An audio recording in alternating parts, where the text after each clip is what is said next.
Okay, so today we have Morrissey and I Never Promised You a Rose Garden live from the Grand Ole Opry in Nashville, Tennessee. So this one was on the deluxe edition of Low and High School. A lot of people have said that they love this a lot and that it's their favorite live cover of any song he's ever done. So let's get into it, talk about it after. Here we go. I got nothing else to say. I don't know the original either, so this is my first time ever hearing it either way.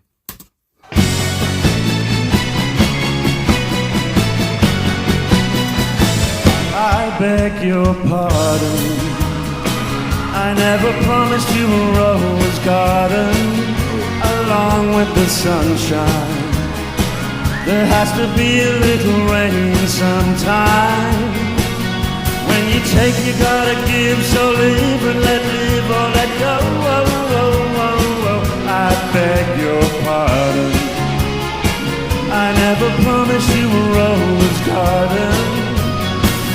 I could promise you things like big diamond rings, but you don't find roses growing in stalks of clover. So you better think it over. If it's sweet talk, then you can make it come true. I could give you the world right now on a silver platter, but what would it matter? So smile for a while and let's be jolly. Love shouldn't be so melancholy. Come along and share the good times while we can.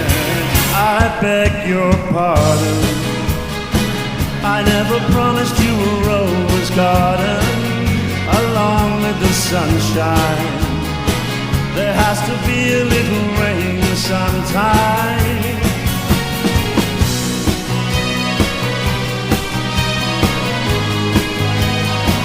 I beg your pardon, I never promised you a rose garden. I could sing you a tune and promise you the moon. If that's what it takes to hold you, then I'd just as soon let you go.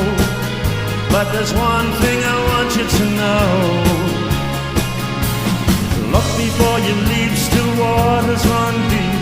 There won't always be someone there to pull you out, and you know what I'm talking about. So smile for a while, let's be jolly. Love shouldn't be so melancholy. Come along and share the good times while we can. I beg your pardon, I never promised you a rose garden along with the sunshine. There has to be a little rain sometime.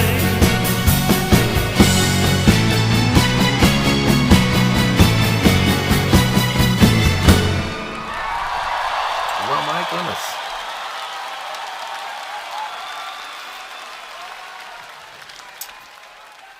Morrissey and Rose Garden, of course, his live version of the original song here, and or a cover of song here. Anyway, this I have to say, and I have to agree with what I've seen from people. And I know, again, some people say they love it, some say they hate it, and some think it's okay.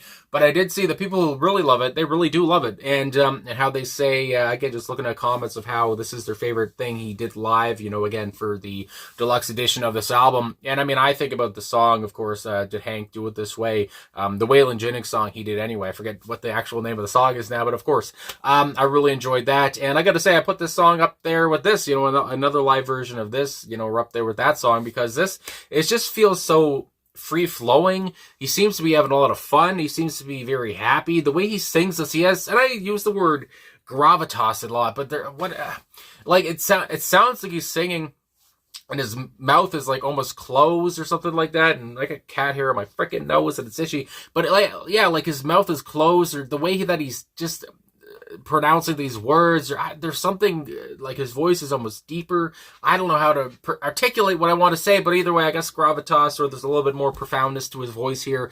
And maybe that's what he's doing because the song needed a country flair, and maybe that's the way he wanted to go about it. But I like old country. And I like, and I do believe this was a country song. I know at least one person who covered it. It was country, and Morrissey has never shied away from doing country. And again, his voice fits it. I have to say again, and he seemed, like I said, to be having a lot of fun here, and he seemed to make it work. And just, I don't know, because with old country, outlaw country, whatever you want to say, I mean, a lot of those songs are sad. I mean, I talk about, did Hank really do it this way? Of course, Hank Williams, he had a lot of sad tunes. Johnny Cash, I mean, again, George Jones, I mean, a lot of old country music was not very happy or whatever it could be, but again, we're talking about heartache. And this one, we're talking about, I mean, no one said it was going to be easy to have a good relationship. And I just love the way that he went along with this. I love the way that he went about this with his voice, and I guess that's what I'm really trying to say. Dramatic as well. I mean, and it's almost like, and it's not like he's talking at all here, but just the way he sings it, again, it's just so easy breezy, and it seems that it came so easy to him to sing this. Like, he didn't have to go up into a register or anything like that. He didn't have to, put his tenor on here. I love the little voice breaks, the little voice cracks, which I imagine were not intentional. It just happened because we were live, and that's just what happens. But I like that a lot too. It just showed a lot of maybe vulnerability, you want to say. I mean, again, we're talking about a voice crack here, but at the same point, I just like how intimate it all seemed. I love the cheering from the crowd because, again, it's a live setting. And it's just fun to hear him in front of a crowd. And I imagine, this is probably another concert where people ran up to him and hugged him on stage. And I always find that funny because people just go nuts about him. But yeah, it was very dramatic, lush orchestration there with the arrangements, with the string arrangements that, they were dramatic at the get-go. And then by the end, they were dramatic too, once more. The upbeat drumming, I will say too, and how dramatic that was. I mean, dramatic is the word of the day, I guess, because everything about this was just so extravagant feeling, but at the same point, with Morrissey's voice, it was a simple charm about it. It was very simple, and it didn't call for anything more to be for him to again go down in a bellowing voice, or like I said, go high or whatever. I mean, he was just perfect for it, and like I said, that's why it seemed to me that he was just doing his own thing here, and that's why he must have covered it. And like I've always said, I like how he covers songs, especially from this era here, for these songs that would appear on the deluxe edition, I keep saying, of Low in High School. But he would always pick songs that weren't, I guess, the best known or whatever you want to say. They were just songs that obviously meant something to him and were obviously personal to him. So yeah, I really enjoyed that. So and looking here again at the deluxe edition, Are You Sure Hank Done It This Way? That's what that song is called. I knew it's a long song name, but I loved Waylon Jennings' version, and I loved Morrissey's version. Like I said, that's probably my favorite thing he did live on this album. But once more, this Rose Garden song here, it's pretty good as well. I mean, I don't know, I just really enjoy that the live feeling and the energy he puts into it, and the energy the band puts into it as well. I mean, I imagine I love the tasteful guitar work here, some waning guitar work at different points. Boz Boyer, Justin Biester, of course, on guitars on this track. Would you believe it? Matt Walker is on drums here too.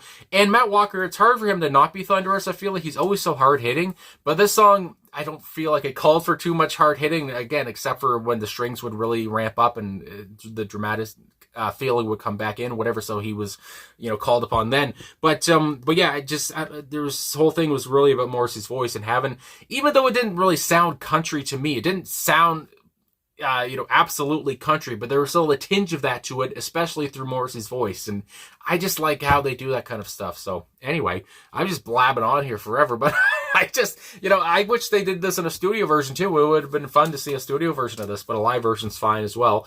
But yeah, freaking neck cracking, good lord. But yeah, for what it was, I mean, I really enjoyed it, and put a smile on my face, and it just, again, made me bop my head around like an idiot. It was just so catchy, and again, the lyrics are very relatable here too for many people in relationships. I'm not in a relationship at this moment, but I'd imagine it's very relatable for those who are, and how there's a give it a take, and how love is going to be great one day and then bad the next, but there's ups and downs about everything in life. So let's get into this now, I guess. I mean, I've talked about everything I wanted to talk about. There you go. The song was very nice and very jangly and all that stuff. So I beg your pardon. I never promised you a rose garden. We're getting to the point right away. Along with the sunshine, there has to be a little rain sometime. And I reacted to a song the other day where we talked about rain. And every time you talk about sadness, lyricists love to talk about sadness and rain because it just goes together like peanut butter and jelly.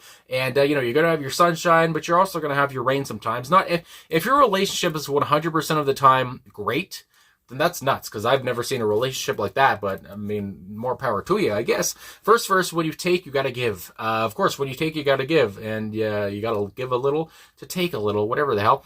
You only get what you give, as the new Radical said. So live and let live, or let go. I beg your pardon, I never promised you a rose garden. Again, it seems like maybe the guy, and this is from Morrissey's point of view, so I'm listening to him saying it, so I'm thinking about it from a man's point of view. But it seems like maybe he got in an argument with his significant other. And again, this isn't, me saying Morrissey did or whatever. I'm just saying in my own head, this is what the narrator seems to be saying. And maybe, again, this is how he's apologizing to her, or whatever you want to say, or apologizing to his significant other and saying that, listen, I mean, we're going to have these kind of arguments. We just got to get past them. And it doesn't change the fact that I love you and all this stuff. I never promised you a rose garden. I never promised you the world. But, they didn't say this was going to be easy. I could promise you things like big diamond rings, and they're easy to buy if you get the money as well. I could give you those, but what the hell is that going to mean at the end of the day? But you don't find roses growing in stalks of clover, so you better think it over. And again, think it over. Every time I hear that line, and this is just so dumb to say, but I think about the Buddy Holly song, of course. If sweet talking you could make it come true, I could give you the world right now on a silver platter, but what would it matter? Again, that's like what I just said. I could give you the world right now on a silver platter, but that I could give you a diamond ring, whatever, but that's not going to really change how we love each other, and the fact that we're going to have our ups and downs. That's not going to change the fact that we're going to fight. I could give you the world, but we're still going to find something to bicker about at some point in a relationship. So smile for a while and let's be jolly. Have a holly jolly Christmas. Love shouldn't be so melancholy. And if your relationship is always melancholy, then it might be time to get out of there. Come along and share the good times while we can. Again, enjoy the good times while we can, and when the bad times come, we'll get past those as well. Then we have the chorus come in once more, then we have the bridge. I could sing you a tune and promise you the moon. Again, talking about promising them the moon, the world. I mean, my goodness. If that's what it takes to hold you, then I just as soon as let you go. Again, these things, they're not as meaningful as our love. If I could just give you the moon, what's that going to do? But there's one thing I want you to know. Look before you leap, still waters run deep. The lyrics here too are so poetic, just so beautiful too. It's so whimsy. I mean, my God, and deep as hell. They won't always be someone. I can't talk. There won't always be someone there to pull you out, and you know what I'm talking about. Again, I might not always be there to pull you out, or we're gonna have our ups and downs. I mean, it's much of the same, but and you know what I'm talking about. But at the same point, that doesn't change how I feel about you and how you feel about me. And we just got to get through these times. And again, my brain might have been in the gutter there, but when he says I'm not always going to be there to pull you out, and you know what I'm talking about, I thought, is that a double meaning? Anyway, then we have the pre-chorus and then the chorus again. I beg your pardon. And it's just fun to me. Or just funny to me. I beg your pardon. I didn't promise you a rose garden. I told you we're going to have there's going to be sunshine and sometimes there's going to be rain and we just got to get by it. So I beg your pardon. It's just, I don't know, that is quite the way to start off the track, I do have to say. So there you go there. Nobody said it was going to be easy to have a loving relationship for all these, however many years, especially a long relationship. If you're in a very long relationship, when you grow older together, of course, you're going to have your arguments or your fights or whatever. Hopefully it doesn't get physical, of course, but and that's just really what the song is really all about. So, just the ups and downs of life and the ups and downs of a relationship. So, there you go there. Pretty simple, and Morrissey obviously has some kind of a soft spot for the song, and I can see why. He delivered it very immaculately, and I really enjoyed the tune to it here. So I guess that's all I'm going to say. So thanks for watching. Thanks for liking, subscribing, commenting. Trying not to burp here. Thanks for all the support. And we have another Morrissey Friday here. Of course, his album, Makeup is a Lie, is supposed to be coming out February or March, but I'll react to more of those songs once they're released. I don't think any more songs were released, just the title track, but we'll see by this time next week. Either way, thanks for everything. I'll talk to you guys again soon.